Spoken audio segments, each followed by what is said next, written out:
Welcome to 3. I'm Gill Gross with Joel Drucker and Amy Lundy. Novak Djokovic is through to his 10th Australian Open semifinal. He has never lost once he's gotten past that quarterfinal stage, and he did so last night against Andrei Rublev. We are going to preview his semifinal against Tommy Paul, chat a little bit about that, talk about the quarter against Rublev, and then go back to earlier in the tournament where Novak was mostly battling his own body and just talk about our takeaways from that period of time. But Amy, that Andrei Rublev match, which Novak won 6-1, 6-2, 6-4, it's amazing that was a match against a guy who's finished in the top 8 3 years in a row, because it legitimately had the feel and the scoreline of a second round match. I can't believe how good Novak looks right now. Let's put aside the hamstring injury for a second. We can talk about that in a minute. He's serving with speed and power and hitting his spots. He is hitting his ground strokes with accuracy, depth, and power. He is finishing points. He is occasionally serving and volleying. He is drop shotting to perfection. He said after the Rublev match that it was closer than the score indicated. I think maybe he was just being nice there, because that was a extremely thorough drubbing against a really high quality opponent. Well, he's wise to say that, and he probably watched some of the rallies, because it's not going to be, you're going to work with Rublev. I mean, it's kind of like there's points and there's rallies, and but in a way you see Rublev he didn't bring too many ideas, and then he ran out of ideas. And Novak just, this whole tournament has been showing kind of a master class. I mean, the opponents, we can talk about the people he's played, but it's just, we were talking about this last year at the year-end championships. Baby, I'm back. And he wants to let you know that. And get ready, Carlos, because daddy's back in town. Yeah, the biggest thing that has stood out to me, although Djokovic has been really 100% in every area other than his defense, which has to do with his body, is the forehand, which I just feel like he's flattened out, and it's starting to get through the court, and he's averaging low 80 miles per hour, which is really as hard as you can hit it. And that has become a huge weapon, to the point where de Minaur looked completely overpowered. And then, forehand to forehand, Djokovic was kind of going at Rublev to that side of the court. I thought to open up the backhand side so that he can get Rublev to hit backhands on the run. But to me, the Djokovic forehand is completely dialed in, and it's been a major weapon on the court, which he's needed, because he wants to control play right now quite desperately, as he should. What's amazing is that his last two opponents, de Minaur and Rublev, are two of the quickest guys on tour. And I mean, he was hitting winners against Rublev that Rublev wasn't even bothering to run for. And if he had, he wouldn't have been able to get there. So it's his depth and his angles and the pace is such that even the quickest in the world are struggling. And the other thing I just want to mention, if there's a hole in somebody's game, and there is a hole in Rublev's game, and it's his second serve, Novak is going to pounce on that and expose it for everything that it is. Absolutely right. 32 winners versus Rublev, 26 versus de Minaur. And also, I think, though, those guys, they're very linear. They're kind of, if you look from a distance, you think, oh yeah, they're like Novak, guys who hit flat 200 backhands. But then then you look a little closer, not at all. Novak, he's got the court positioning. He's taking away time. He's got a certain kind of imagination and whip to his ball. They're very both linear. I mean, de Minaur, they're great players. I mean, de Minaur is a terrific fighter, but he doesn't have a lot of velocity on his ball. Rublev has plenty of power this way, but he doesn't have the power that can take you off the court. It's not quite the power of, let's say, someone like Del Potro was, who could sometimes take the racket out of your hands because it was so concussive. So you look, I'm watching point after point of the Rublev match. I'm thinking, so what's your idea of how he's going to miss? What's your idea? Because neither him nor Alex, you're going to come to net. You're going to try a moon ball. You're going to try something. It's like in Novak, once once the better player sees that you only have so many things going on, it's like, okay, really? That's how you think you're going to beat me? I don't understand. Not a lot of innovation from these opponents versus Novak. Also, Rublev comes in 0-6 in major quarterfinals, having lost Yeah. twice to Novak on hard court. I think I don't know that it was so much the head-to-head, but I did get a sense that Novak might have won before he stepped on the court. Rublev had a little bit of a resignation in my eyes. That usually is not what I see out of him. You know, he's a very fierce competitor, and that's why I think it's a little bit harder for him to hide. So, you know, I'd be hesitant to play armchair psychologist, but I know how Rublev acts, and he seemed a little off to me last night. He wasn't, his reaction after missing is usually fury and rage. And last night I was just seeing like despondent, which just makes me think that he was not actually looking forward to this challenge and probably didn't believe that he could win last night. Resigned to his fate, as they say. Like, and he just, I think for a player like Rublev, I think when you've had that many losses in Grand Slam quarterfinals, that much agony versus Novak in long matches, even though he's beaten Novak in shorter matches, you got to think about broadening the arsenal. And you can't just, of course, the problem is you can't just do that on game day. It's a question of how you build your game. I mean, I'm going to just throw out something for the heck of it. And Rafa Nadal did this. Why don't you play more doubles, Andre? You know what I mean? Just a little bit, just something, because the Rublev game is just pretty narrow, pretty darn good, but pretty narrow. And again, someone like Novak, it reminds me a little bit. I see things. I always see like lots of matches over the years when I'm watching one match, particularly when the match isn't that compelling. And I remember the match 2007 US Open quarterfinals, Andy Roddick versus Roger Federer. And we know what one-way traffic that rivalry was. And Roddick played seemingly quite well in that he was hitting a lot of good shots and moving things, but he was like helpless, kind of helpless. And you knew that every rally was pretty much going to go Roger's way. That was the one match where Agassi did TV commentary. So it was like a very neat touchstone moment of these legends, and Agassi's giving the commentary, and he's watching poor Roddick, and Roddick in that case was at the limits of his skill set. And here's Rublev. Yep.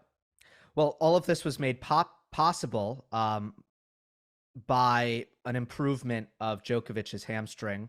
After the de Minaur match, he said, you know, it was clear during that match that there weren't really any issues. And then he said, yeah, it felt good today, felt much better. And, you know, he didn't want to say it's going to be permanently better, but it was a positive sign. And then I think against Rublev, there were moments where it looked a little bit uncomfortable, but for the most part, the movement is very, very good right now.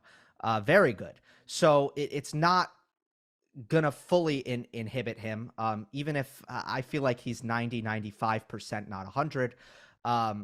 But I mean, Amy, what's your read on how this became possible? You know, he gets through that match against Enzo Cuoco and Grigor Dimitrov, where there's periods of time where he looks really, really hampered. And now it seems he has seemed to gotten over that hump.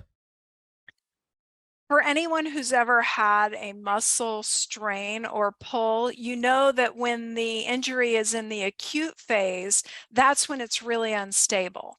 And if you can get through that phase, you reach a point where it's kind of on the downswing, and you may start to go to physical therapy, or you may be stretching it more as opposed to babying it so much. And I think in these weeks or days since he sustained the injury, I think he's kind of turned that corner now. And it's heavily taped, but last night during the match against Rublev, I saw him stretching it quite a bit. So that tells me he's not babying it anymore. He's just making sure that it's warm. And he did make the comment after the match that he's been throwing everything at it, like the machines, the therapy, the physiotherapist, anything that he can throw at it. And this is a guy who I love this about him, but he did sit in the hyperbaric egg once. You know, he likes all the technology, and he's got all that at his disposal for healing. So I think probably now it's advantageous that his last two matches have finished in straight sets, but I think he's probably over the hump with the injury. And it would be I'd be surprised to see it tape that heavily if he makes it to the final. Yeah, I mean, He might tape it. He might tape it, but just to be, what do you call that? cautious, Preemptive, precautionary. cautious. You're right. Yeah. That's right. Yeah, Novak did say after the match that he was hooking himself up to some machine. I have no idea. I have no idea. But I also I have been following his comments about anti-inflammatories, and I found that to be interesting because it struck me in the Enzo, I think it was the Enzo Cuoco match. Apologies if I'm getting it confused with the Dimitrov match, where he took pills mid-match, took him about 20 minutes for it to get better. And then it freed him up, and then he was able to move seemingly without the pain. And one of my thoughts was, it's interesting. You took him mid-match. Why not before the match? And then, of course, he says after the match, I hate taking anti-inflammatories. I don't believe in that kind of treatment for my ailments. So it's something that he doesn't want to do. I mean, I do wonder if similar to Nadal with the numbing at Roland Garros, in these subsequent matches, he's been like, look, got to do what you got to do. I'm going to get ahead of the anti-inflammatories and take them before the match. That way I'm not getting into a cycle where, I'm having swelling and aggravation and then I need to take them. That's you think one he's theory. still taking them? I would think.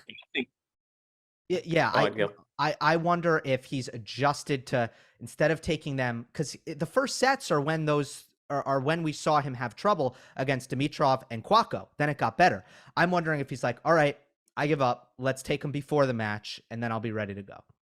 Well, I spoke to an orthopedic surgeon not too long ago about ibuprofen specifically for muscle strains and pulls.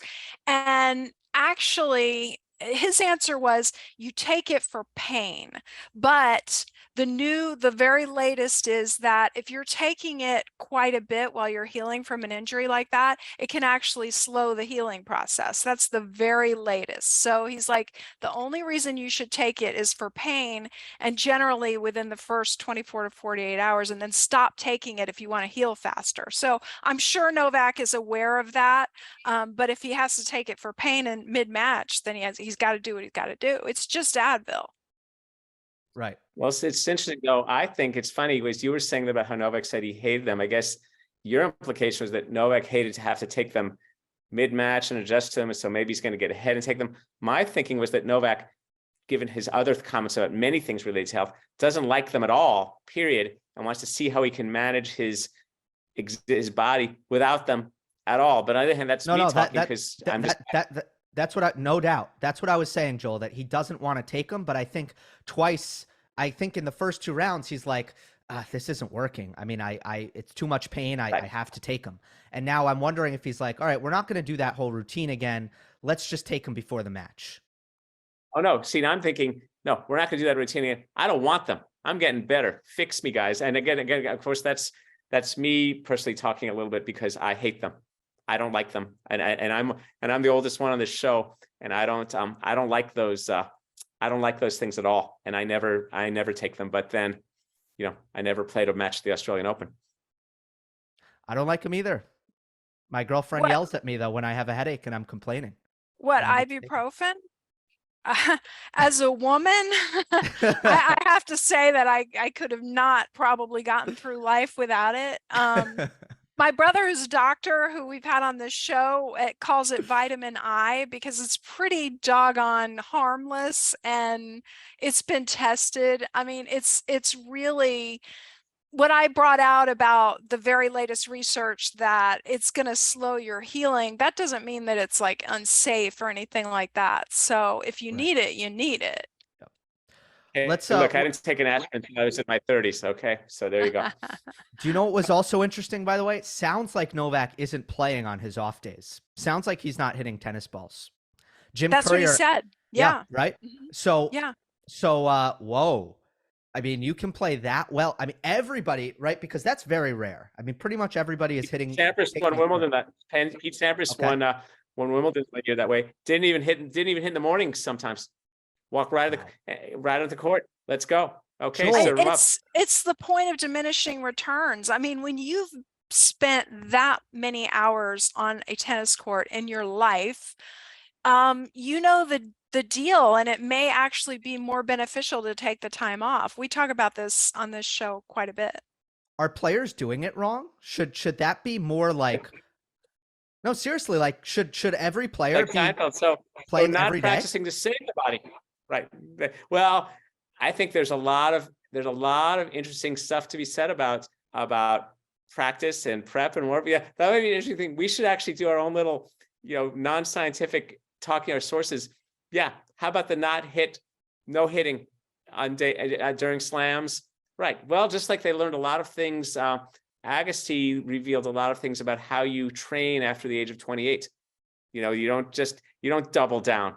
You think about it smarter. You work on other muscles. You work on other aspects, whether it's speed or agility. And there's the strength years. Maybe there's the strength years and the agility years. That's very interesting. I don't know. Maybe you're right. Maybe it is wrong. Maybe we saw that take 2 weeks off and then quit. It's actually a big thing in the world of mixed martial arts, which is even, much more physical than tennis, is how much should you spar, which is the equivalent of, how much should you be wearing your body to just get those repetitions. But it's a balance. And I mean, man, I just think if a guy can, and I know it's Novak Djokovic, but if he's playing that level, right at the beginning of matches too, it's not like there's against Rublev and against de Minaur, he hasn't come out the gates firing. And, he's scaled back how much he's been playing. So I found that interesting. What about the effect? Go ahead, Joel. There's a split anecdote I just thought of. There was a Hall of Fame player named Gene Mako. He and Don Budge, they took a boat from San Francisco to Australia in 1938 when Budge won the Slam. And they were on the boat for 3 weeks.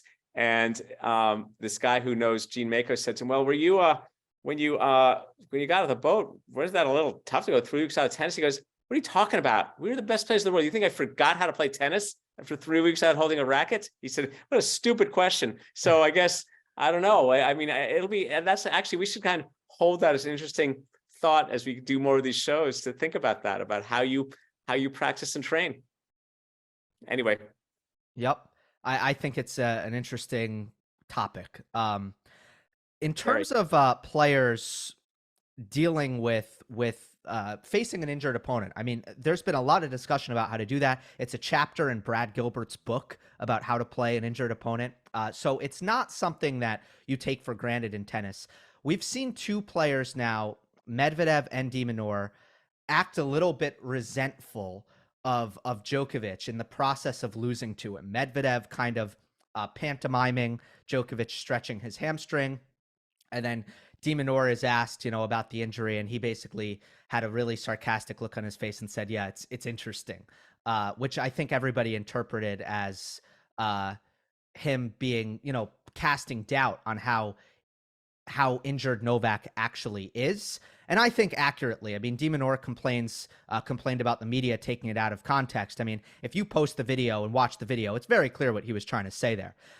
Amy, what do you make of opponents being upset about the situation of playing Djokovic in this kind of condition? Nobody likes to be beaten that badly. As a human being, that is embarrassing, especially in your home country. So he had a normal human reaction. But and in fairness to Alex, he did say he was outclassed and outplayed. Novak's injury really has nothing to do with it, but he was just sort of lashing out, which everyone has done, including Novak, by the way. He's done, not maybe on an injury, but he has said things that he regretted, like, I don't know if I'll play Wimbledon this year after getting bounced out of the French Open, which he did play Wimbledon and he won it, so it's a good thing he did. But you say things in the heat of getting beaten. And I think Alex blaming the media was shaky. Just own up to it. But Novak actually had to respond to this stuff, and he said, look, I'll show you the MRIs. I really have been dealing with an injury here. I've been throwing everything I can at it with my physios and all that. So I don't think Novak appreciated these comments, as if he needs any more to fuel him to want to win this tournament. It's so interesting how, having been in press conferences, how we can just kind of like walk in with a little box of matches and just start to light a little fire of certain things. And next thing you know, sports is becoming like politics, and you've got all this like back chat. I think the best thing a player should do after losing a match is to just give it up to the opponent and move on, and not get ensnared in having to reply to questions, conjecture about someone else, particularly someone else who just beat you. Medvedev doing that, mocking cast more of what I sometimes think about, a bit of the what is it, snarly, there's a churlish quality to Medvedev at times, kind of a little bit of a, he's kind of gets, that's why I find him a little disturbing at times, like mocking people doing that stuff. Just, be a classy competitor. Find a higher road and just admit you lost, and that's it, rather than getting into this whole talk about other players. But not easy for players sometimes. Well, look, both were salty, and I think Amy hit the nail on the head right off the bat, which is back-to-back metaphors there. A player is not going to respond well. I took a bat and hit a nail with it. A player is not going to respond well to losing to an opponent who is stretching a lot and taking medical timeouts ever. I mean, now there's a classy way to deal with it, and it's no excuse to not being able to play your best. But we have seen over and over and over again in tennis, and I think Novak feels singled out. I actually don't think he is in this case. I think it happens to many players. When you beat an opponent and you've taken injury timeouts, that opponent is going to be really salty about it.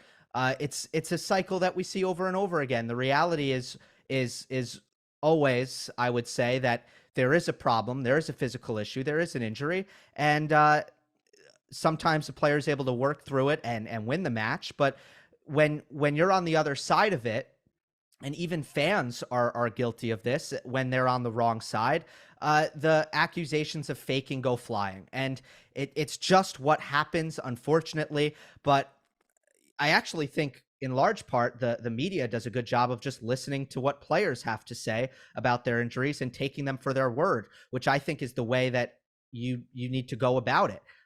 It's sometimes the players who have a harder time doing that. Well, I think we're also in this, this interesting inflection point of commentary and media and press conferences and social media, and this whole little chamber that exists between players and comments and talking, and then they're going to tweet each other instead of talk to each other, and it's a little confusing. I think it's an interesting issue, and one that Victoria Azarenka commented on, and she even brought up Novak's name recently. Because of course, I think it was like maybe 10 years ago, she was playing in Australia against Sloane Stephens, and Victoria won the first set. She was in the lead in the second set, and then Sloane started to come back, and famously Azarenka took a medical timeout. And after the match, she was asked about it, and at the time Azarenka said that she needed to calm herself down, and that's why she took the timeout. And then later she was asked about it in the press conference at the time, and she said that no, her back had seized up. Well, it could be both, but it raises the question, if you're having an anxiety attack or a panic attack or something like that, can you call a medical timeout? Should you be able to call a medical timeout, or is that just part of tennis? It is a good question. That's a great question about mental, physical, about health, about being. It's a good question. I think it'd be interesting to talk to people about that. Interesting to talk to players and others, and right. For her part, Azarenka says that this incident, she got so much flack for this, that it's taken her 10 years to get over it. Yeah. She said that recently. Yeah, it was 10 years ago. Yeah, I was at that match. I remember that. And okay. I mean, it's interesting though, also that she said it's taken her. I don't know what that, it's always interesting when you think about bad things happen 10 years to get over it. Does that mean she's been thinking about it every day for 10 years? Does that mean when it's brought up, it really hurts? Does that, it's like, I always wonder about that thing when someone is over something, but obviously that was a upsetting thing. And I think if it happened now, that's 2013. We're kind of at the dawn of certain aspects of social media. Oh my God. When I think about it now, about what happened, about the speed, it's like just like the players hit the ball harder. People communicate faster now. There'd be Instagram, there'd be this, there'd be back, there'd be that. Would she put something else on Instagram? Would apologize? Would people, advocate on her behalf? Conflict with others? Yeah. No, you're right. It could have been even worse. But Amy, thanks for bringing that up. It's a great example, and it again goes to show that if you have a lot of success amidst medical problems, there are always going to be people who have a problem with it, which is wrong, but it is the case. It is the case. Go on. I think for a player though, I don't know. It's interesting to hear all this stuff around during the Australian Open, because the Australians were notorious for not talking about their injuries. And like Rod Laver once in the middle of Wimbledon had a sore wrist. He didn't want to get treated at Wimbledon. So he went with his wife in a phone booth, and they snuck into a phone booth to do some taping of his wrist because he didn't want, not as a sign of weakness, but maybe that, but also a sign of respect for them. It's like the Australians have a saying about certain players who are often injured. They said, "I've never played him when he was well." And I think in the world we're in now, you occasionally need to talk about them, but I think the best players are ones they talk about it minimally, as little as possible, and then carry on. Yeah. At the same time, if you are affected by your opponent doing things like, I don't know, stretching in between points or taking a medical timeout, I mean, that is your fault as a player, right, Joel? Like that's not on Novak. Like if let's say de Minaur was like, "Oh, it affected me. I didn't realize," which he didn't say. But in a hypothetical world, if he was thinking that it affected him negatively, that's his fault. Totally. I couldn't agree with you more. And I think of course, and always trick with playing someone who's injured is how much do I make the point last longer? It's another intruder factor from the outside, like the wind or strange other conditions. And how do you go about dealing with it? And you've got to kind of, that's part of the problem solving of tennis. And it's not easy. And also the fact that an opponent can recover. He's injured now, but wow, the injury seems it's gotten better. So now he's on the, what's my window for trying to beat him? Yeah, absolutely. Let's talk Tommy Paul, semifinal opponent, American, unseeded, although, you go matchup by matchup. Now, Tommy Paul, in my opinion, has faced 5 top 50 level players, 4 officially, but Shelton top 50. He's just not there yet because he was in college half the year. So it's been a good run. He hasn't had to pull off that shocking upset, but he has had to pull off a lot of really good victories. And he's been someone who's kind of built up to this, had his best career year in 2022. Tremendously physically gifted, I would say, is the thing that stands out most about him. Amy, what kind of challenges do you think are most threatening that Tommy Paul poses to Djokovic? He's extremely physically gifted and physically fit. I was struck in the Shelton match how during and after the first set, Shelton was huffing and puffing, and Tommy Paul was just, fresh as a daisy. It was clear to me that Shelton, although give the kid credit, he came back and won the third set, but it was clear to me that Shelton had not faced this sort of level of exhaustion at a Grand Slam, obviously. Yeah, Tommy is a great defensive player. He's an offensive player as well. He's aggressive. He serves well. I don't think he's serving near as well as Novak right now. But I do think he'll be a tougher out than the previous two. He's got a more complete game, and as you said, physically gifted and physically fit.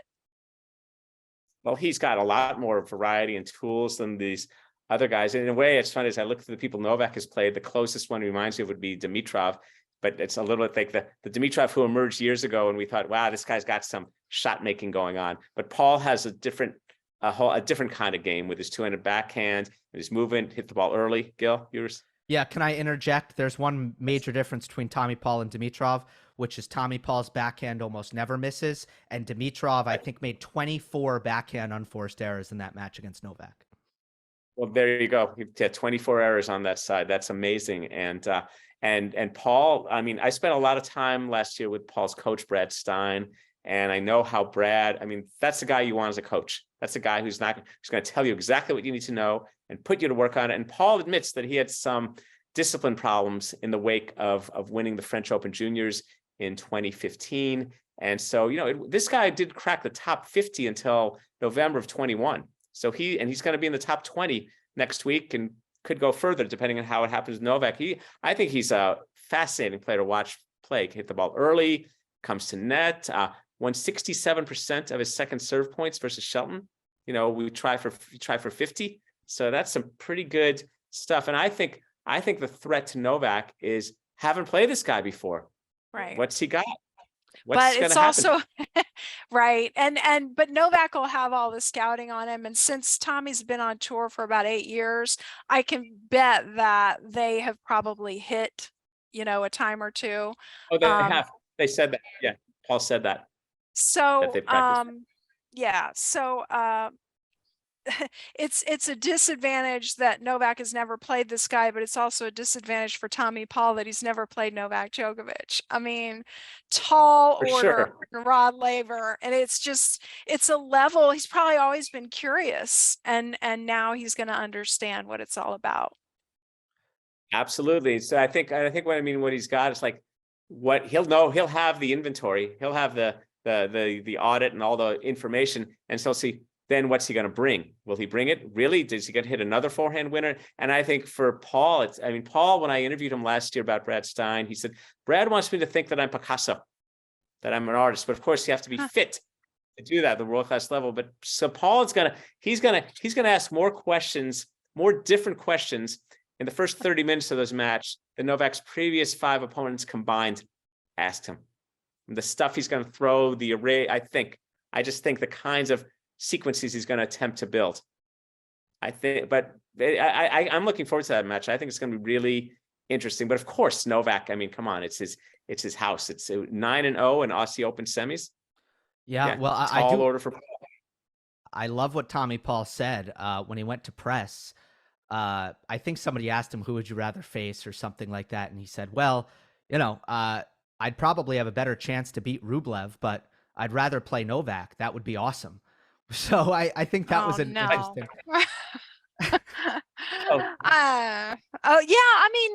Maybe it's awesome in that, like, I've never played the guy before. I'm ready. Like, let's find out what this is about. But so often, how often have we had these matches where the guys are just like happy to be there, or there's that ribbon running through it? I mean, they don't present that way, but that's sort of the undercurrent or in the background. Oh no, see, I beg to differ with this one. I knew Luca Pui. Luca Pui was a friend of mine. I think Tommy Paul is no Luca Pui. A player who's just like, I'm happy to have gotten to this stage. I think Tommy Paul is thinking, yeah, I want to contend for these things, and this is the king I need to slay in order to do that. And he's not talking about it like he's some boxer, but he wants to get in. He should be happy to be there, but it's not going to be content to therefore lose. I think he's going to throw a lot of the kitchen sink. And I think this underpinning of fitness and discipline gives Paul the belief, okay, I've put in some hard work. This is where I go to pick up my check, win or lose, do my thing, go to work, enjoy. Tactically, I think the big deal for Paul, the difference between maybe especially Rublev, is that if Djokovic's defense is less than 100%, which to me it is, it has been, the way to take advantage of that is to come forward. which Rublev did not do, right? So if Djokovic, to paint a picture, is hitting slice defense on the backhand side instead of the open stance sliding defense where he's driving the ball, the way to take advantage of that is to come forward and hit a finishing volley. And one thing I know that Tommy Paul will do is not pass up his opportunities to go to the net, because that is something that Brad Stein has drilled into him over the last 2 years, that you need to use your athleticism in the transition game to come forward. And he's a really, really good volleyer. So if there's something tactically that I think Paul is going to absolutely be on point with, it's using the opportunities to get to net and potentially go to Djokovic's backhand and to see what he's got on that backhand pass. Absolutely. And I think it's interesting to see how, again, this emergence of people who are attempting to answer the questions posed by the big three and build their playing style. And you look at Tommy Paul, Sebastian Korda, Ben Shelton, Tiafoe, and these guys are willing to volley, and they understand that they ain't going to do it versus Novak the way Rublev attempts, because they're not even that good, as good from the baseline necessarily as Rublev. So I got to do something else, and they've been putting work in that for several years to try to beat Novak that way. So yeah, that'll be interesting. We're going to see if I don't know. You think Paul comes to net 50 times? How many times do you think he comes to net? Depends on how many sets and the number of games. But I don't know if Tommy Paul uses data, but I would have my data people look at every single point that Novak's played and find out where the errors are coming this tournament. Is the hamstring hampering him on one wing or the other? And if he wants to come in to the net, which I think is a good idea, that would inform his approaches and what would be an acceptable approach shot in terms of depth. I don't know. I haven't really seen any sort of weakness on one wing or the other. I mean, he's been on point on both wings, I think. Otherwise, I don't know. None of Novak's opponents have really, outside of maybe Dimitrov in that first set, so none of Novak's opponents have particularly applied pressure to him that way. And not that I'm saying, oh, and here's Paul's opportunity, but I think it's an interesting way. And actually, for that matter, in the 21st century, there haven't been many stylistic opponents who do that versus Novak. You know, Roger did at times earlier in their rivalry, different surfaces, different speeds, but that's the way. In the meantime, Novak himself, though, he's been coming up that quite briskly, effectively. Yeah. Let me flip it around with one more tactical point. The reason why Paul needs to go to net is because he's a little bit underpowered from the back. He doesn't finish points off that well with his forehand from the baseline, especially just compared to a lot of his modern peers, where that's become such a big part of the game. That's why he needs to come forward. But I think what Djokovic will look at is the Tommy Paul forehand. The backhand, very hard to attack, very hard to break down. It stays so flat, so low, very precise. Forehand is the spot, I think, for Djokovic, where you get some errors there. It's a little bit spinnier and loopier. And I think forehand to forehand, Djokovic can do some overpowering. Agreed. I think so. And I think that's why Paul has to look for chances to kind of break open the point, because he wants to avoid certain sequences with Novak. That's the thing with people. How would I put it? I think more when you look at the big three, the one you least want to get into sort of pattern sequences in is Novak. You know, Rafa, you're just kind of like in this cauldron and he's a lefty and it's coming here. You've got to create new sequences.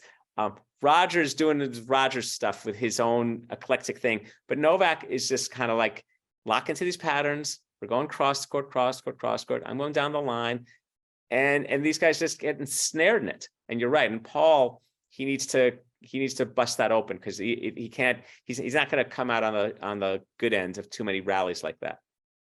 I think if he does commit to this strategy of coming forward quite a bit, he needs to really commit to it. It's going to hurt when he gets past. And let's say he comes out of the gate and does it in the first set, and let's say he loses the first set. I would hope that he would just stick with the strategy and see how far he can take this, because when Novak passes you, it doesn't feel good. Agreed. But I think a net rusher needs to take out be the coolest cucumber in the room. A net rusher needs to think, don't mean anything. Fine. Good. Well done. Well done. You hit a winner. I'm happy for you. Hit another. That doesn't mean it's going to be Patrick Rafter. This is a different era. I get that. But the psychology of net rushing has to be kind of the long play, the long game, and how you're applying pressure. And because on the other hand, yeah, I don't know what feels worse, having Novak coming to net 10 straight points, let's say, for example, and having Novak pass you down the line, cross court, or being on the baseline and having Novak just like wring you out like a towel 10 straight points. I don't know. I'd rather take a lethal injection over the long waterboarding. There's something about, we can, talk about this another show, but there's something psychologically damaging about getting past more so than losing a point at the baseline. That's my theory anyway. Speak for yourself. Also, people don't like to get lobbed. But the funny thing is, for me, and Gill knows this because we've played, I'd far rather get passed. I'm fine. I have no emotional problem being passed. Where I do have a problem is when I'm like make stupid decisions from the baseline. And next thing you know, I'm kind of like floundering back there. So I think it has to do with how games are built. And then, of course, in the contemporary era, far fewer net rusher. That's why I'm like, I have my nice 1973 game.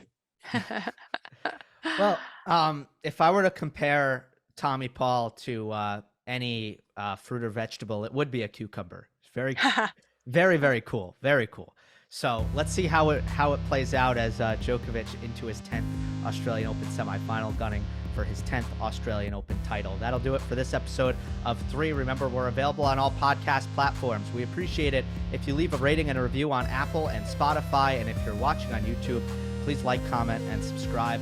We will see you next time on the next episode of 3.